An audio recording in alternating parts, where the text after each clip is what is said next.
Praise the Lord. विश्वासियों, हम प्रतिदिन प्रार्थना के विषय में सीख रहे हैं और आज हम प्रार्थना के विषय में कुछ अद्भुत बातों को सीखेंगे।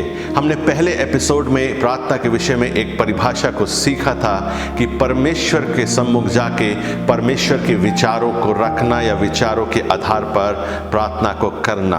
आज उसी बात को लेते हुए हम परमेश्वर के वचन से कुछ सीखेंगे। और अगर हम लूका उसके 7वें अध्याय को देखें और पढ़ें, वहाँ पे यीशु मसीह एक फरीसी शामौन के घर पर है और उसी घर पर जब वो खाना खाता है, एक स्त्री आती है जो यीशु मसीह के पैरों को आंसुओं से धोती है, बालों से पोंछती है, इत्र मलती है और उसके पैरों को चूमती है। जब वो ये कर रही होती है, उसी समय शामौन अपने मन में ऐसा सोचता है कि अगर ये सच्चा भविष्यद्वक्ता होता तो ये जान जाता ये कैसी स्त्री है।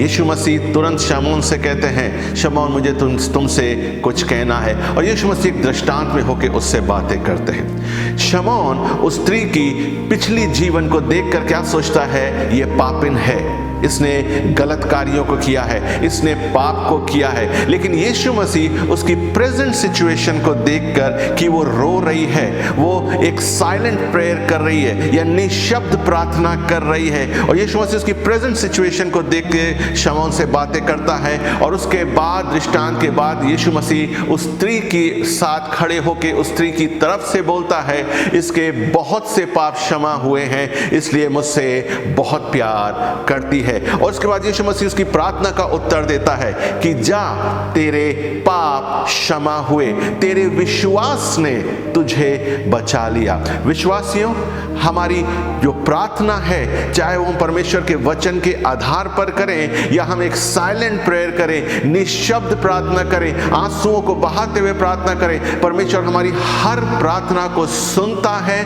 समझता है और अपने नियुक्त समय में उसका उत्तर को भी देता है। हम विभिन्न परिस्थितियों में, हो सकता है हम जा रहे हो, कठिन परिस्थितियों में हम जा रहे क्योंकि समय कठिन है, लेकिन परमेश्वर के सम्मुख जाइए, परमेश्वर से प्रार्थना करिए और वो नियुक्त समय में आपके प्रार्थनाओं के उत्तरों को रिलीज करेगा। ये लेडी, ये स्त्री पापिन थी दुनिया के लिए, लेकिन जब यीशु मसीह के पास आई, यीशु मसीह ने उसकी साइलेंट प्रेयर को, निशब्द प्रार्थना को सुन लिया और उसकी प्रार्थना के उत्तर को, उसके पाप को क्षमा करके दिया। सो प्रभु आपको आशीष दे। दिन भर आप प्रभु में आनंदित रहिए, परमेश्वर के सम्मुख रहिए और उससे प्रार्थना में बातें करते रहिए।